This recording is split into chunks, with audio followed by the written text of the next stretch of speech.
Halo teman-teman, apa kabar? Masih sehat kan? Semoga Tuhan selalu memberikan kesehatan bagi kita agar kita selalu bersemangat untuk mendukung timnas Garuda kita dalam setiap pertandingan, menang maupun kalah. Nanti malam Indonesia akan menjamu tim Australia ya, tim dengan peringkat ke-25 di FIFA ranking. Dan kita di peringkat 131 sekarang ya. Sungguh peringkat yang sangat jauh perbandingannya. Mungkin kalau bilang dari peringkat kita itu ada 3 atau 4 kelas di bawah Australia. Tapi tim Indonesia itu bukan tim Indonesia yang dulu. Sekarang 14 pemain dari timnas Indonesia itu adalah pemain abroad ya. Bahkan 12 atau 13 orangnya itu adalah diaspora dari Belanda maupun dari Inggris gitu. Jadi peringkat FIFA itu tidak menentukan jelek atau buruknya sebuah timnas sekarang ya. Oke, update untuk hari ini. Sebelum hari ini kemarin itu timnas melakukan latihan terakhir ya sebelum pertandingan hari ini. Dan kemarin itu Jakarta dan sekitarnya turun hujan. Dan yang menariknya adalah kemarin latihan timnas Indonesia dan timnas Australia itu hampir berbarengan, di mana timnas Australia itu latihan di GBK, langsung adaptasi mungkin dan sekalian lihat kondisi rumput di stadion GBK itu. Dan timnas Indonesia itu latihan di Stadion Madia ya, dimana Stadion Madia dan GBK itu sebenarnya kalau lihat kualitas rumput itu lebih bagus di Madia. Kita bisa lihat waktu pertandingan melawan pertandingan persahabatan sebelum melawan Filipina ya kalau nggak salah. Kondisi terakhir itu Rafael Struijk kemarin itu cedera, tapi mungkin sekarang sedang recovery dan kemungkinan Struijk di bangku cadangkan dulu ya nanti malam, karena mungkin STY juga tidak akan memforsir atau memaksakan Rafael Struijk untuk bermain, karena kita lihat di pertandingan melawan Arab pun tidak maksimal kondisi Rafael Struijk permainannya gitu ya. Mungkin bisa diisi oleh Marcelino atau pemain yang lain, bahkan Ramadan Sananta atau Hoki Caraka mungkin yang dimainkan duluan. Semoga pertandingan nanti malam tidak hujan ya, karena kalau kita lihat pertandingan timnas selama ini di GBK, kalau kondisi hujan atau apalagi kalau hujannya itu lebat, itu sungguh tidak bisa dinikmati ya, banyak genangan di mana-mana. Itu kekurangannya GBK. Mudah-mudahan cuacanya kalaupun hujan jangan pas pertandingan, mungkin sebelum-sebelumnya, sebelum maghrib atau jam 4 atau bahkan nanti siang nggak masalah. Tapi kalau pas pertandingan hujan ya alamat repot lagi. Kita juga nggak bisa lihat permainan timnas secara maksimal gitu.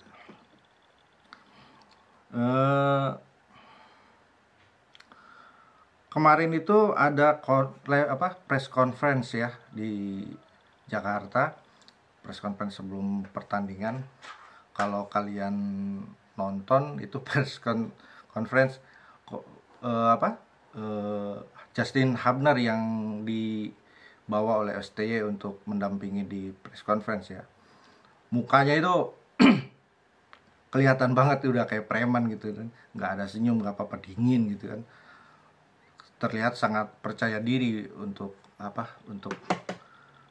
bisa memenangkan pertandingan lawan Australia ini. Bahkan Hubner sendiri bilang tim Australia itu memang tim yang kuat gitu, kita mengakuinya, tapi kita tidak takut dan kita tidak akan menyerah. Kita datang untuk menang dan kita yakin akan menang. pernyataan yang seperti itu yang bisa kita tarik kesimpulan bahwa pemain diaspora pun punya kelaparan akan kemenangan gitu. Itu yang bagus, sisi positifnya dari Justin Hubner, dan mungkin semua pemain yang ada di skuad STY sekarang itu ya mungkin seperti itu gitu, karena STY-nya sendiri mengatakan bahwa Indonesia yang sekarang itu bukan Indonesia yang dulu gitu. Bahkan melawan Australia pada Piala Asia Februari kemarin pun ada 6 pemain kan yang belum bergabung di Indonesia waktu itu. Di situ ada Tom Haye, Ragnar, Verdong, Jay Idses itu belum ada di situ.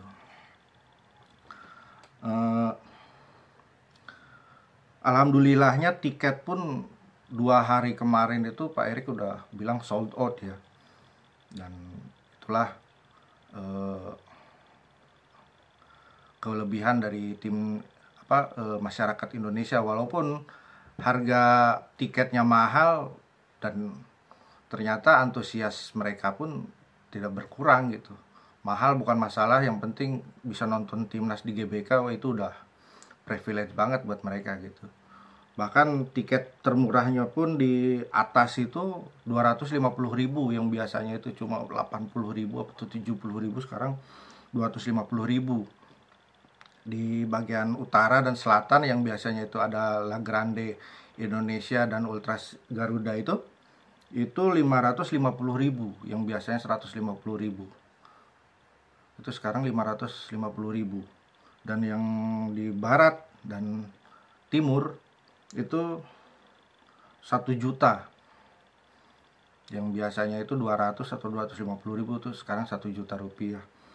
Dan premiumnya itu 1,5 juta, dan 90.000 orang yang akan memadati GBK nanti malam itu sudah diprediksi oleh para pemain dari timnas Australia ya, dimana mereka pun bilang kami datang ke Indonesia itu melawan Indonesia di Gelora Bung Karno itu bukan 11 lawan 11, tapi serasa 11 orang melawan seluruh dunia gitu. Karena mereka tahu 90.000 orang yang datang ke Gelora Bung Karno itu gak bakalan berhenti selama 90 menit, bahkan lebih gak akan berhenti gitu, untuk mengadakan menyanyikan lagu ataupun yel-yel gitu. Yang itu membuat beberapa pemain mungkin yang pengalamannya kurang itu pasti akan deg-degan gitu kan, akan grogi. Ya semoga saja pengaruh dari penonton itu bisa membuat permainan Australia itu kacau dan memberikan keuntungan buat kita gitu. Kick off-nya itu jam 7 ya, jam 7 waktu Indonesia Barat, dan akan disiarkan langsung di 48 negara. Exposure untuk Indonesia ini sudah bagus ya di 48 negara. Bahkan sekarang Indonesia itu sudah menjadi perhatian dunia gitu kan. Seperti yang kita bahas kemarin bahwa AFC dan FIFA pun memberi perhatian khusus untuk tim nasional Indonesia ini gitu. Mereka ada sumber uang lah kalau disebut. Karena walau bagaimanapun kalau Indonesia bisa lolos dari kualifikasi round ketiga ini, bahkan masuk langsung di peringkat kedua misalkan di bawah Jepang, itu udah seperti cerita dongeng gitu kan. Dari negara antah berantah tiba-tiba ada di Piala Dunia, itu kan sebuah dongeng banget gitu kan. Dan sepertinya cerita itu yang akan banyak diangkat oleh FIFA dan AFC gitu kan. Apalagi FIFA punya program FIFA Forward, dan kita dapat 87 miliar yang semuanya uang itu dibikin ke Timnas Training Center yang ada di IKN gitu ya. Jadi kalau perjalanan timnas Indonesia ini bisa sampai ke Piala Dunia 2026 di Amerika Serikat, itu adalah kesuksesan terbesar FIFA dan AFC gitu kan. Eh, Pindah ke formasi, kemungkinan STY akan kembali ke 3-4-3 ya, karena bertahan bukan pilihan kalau berlaga di GBK, karena kita pun ingin melihat permainan Indonesia yang seperti biasanya gitu kan, nggak terlalu bertahan dan tidak terlalu menyerang gitu kan, permainan yang enak, yang flow gitu kan, dari build up dari bawah. Bahkan kita punya Martin Paes sekarang yang bisa pegang bola. Permainan itu yang ingin kita lihat nanti malam. Di posisi penjaga gawang, jelas Martin Paes adalah pilihan pertama. Dengan performanya kemarin lawan Arab, dia sudah membuktikan bahwa dia datang adalah untuk menjadi penjaga gawang nomor 1 di timnas Indonesia gitu. Di depannya kita sudah tahu itu pasti punya Kapten Idjes yang kemarin bermain sangat elegan ya, bisa memberi komando ke teman-teman, dan bahkan ke senior-senior pun dia berani untuk memarahi gitu kan. Termasuk ke Tom Haye, dia berani teriak-teriak. Yang akan ditemani oleh di kanan mungkin Rizky Ridho, karena permainan kemarin itu Rizky Ridho sangat-sangat bagus ya permainannya. Dan di sebelah kiri, kalau Habner itu kondisinya fit, itu mungkin Habner yang ada di sebelah kiri. Kalaupun tidak ya mungkin saya prefer Nathan di situ ya, karena kalau Verdong lagi di situ, serangan kita dari kiri itu agak kurang sih. Kemarin itu kita kurang menyerang di Arab Saudi itu. Dengan demikian saya memilih di belakang itu ada Habner, Idjes, dan Rizky Ridho. Beralih ke sektor tengah dengan 4 pemain, berarti kita punya gelandang tengah Tom Haye yang pasti di situ, ditemani oleh Nathan. Kalau saya pilih Nathan ada di situ ya, karena permainan Ivar Jenner tidak terlalu buruk, tapi dengan adanya Nathan kita bisa membagi bola lebih bagus lagi ke kanan maupun ke kiri gitu. Untuk terobosan direct mungkin Tom Haye lebih bagus dibanding Nathan, tapi Ivar Jenner sebaiknya disimpan dulu gitu kan. Nah, di sebelah kiri kita punya Verdong, dimana Verdong umpan-umpan lambungnya itu bagus gitu ya, serangannya pun bagus, bertahan pun bagus. Cuma kondisi fisik bermain 90 menitnya ini apakah sebaik ketika melawan Vietnam atau tidak, kita yang belum tahu. Tapi saya kira 90 menit Verdong itu kalau bisa bermain seperti lawan Vietnam, wah itu kita nggak bisa komen buruk ya untuk permainan itu. Dan di kanan yang pasti Sandy Walsh ya. Sandy Walsh kemarin bermain cukup efektif, tidak banyak pegang bola, tapi dia berada di posisi yang tepat di waktu yang tepat gitu.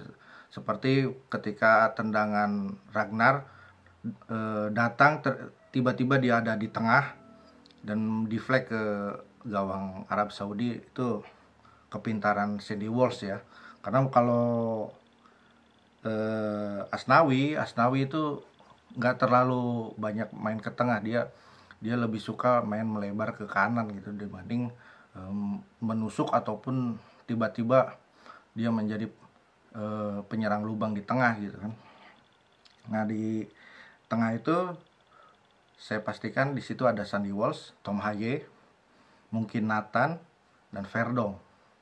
Tapi itu kembali ke STY ya, karena STY itu selalu tidak tertebak gitu formasinya. Nah, di depan karena Rafael Struijk cedera, kemungkinan Marcelino main di sebelah kiri. Karena Marcelino itu kalau sudah di kiri, wah itu permainannya akan muncul gitu kan. Seperti waktu lawan Irak di Piala Asia juga, dia posisinya di kiri, dia bisa ke kanan, bisa ke kiri. Tapi kalau posisinya tetap di kiri, wah itu gocek-goceknya udah bagus banget gitu. Nah, di tengahnya akan ada Ragnar, itu Pak. itu tidak bisa tergantikan, atau mungkin Ramadan Sananta kalau kita ingin bermain umpan-umpan lambung dari Wolves maupun Kevin Verdonk, karena Sananta itu bola-bola atasnya bagus ya, dan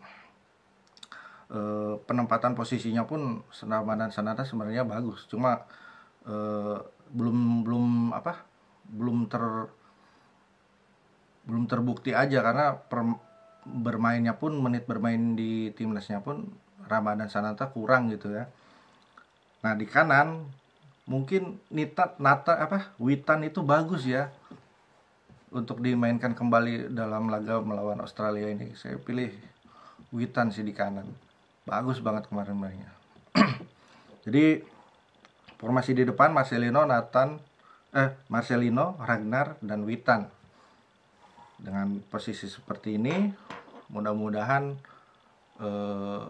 nggak meleset ya, karena STY lagi-lagi nggak bisa diprediksi formasinya. Kadang tiba-tiba siapa yang main, siapa yang ada di mana gitu kan. Bahkan mungkin di tengah pun Tom Haye bisa jadi dia tidak main sejak awal gitu kan.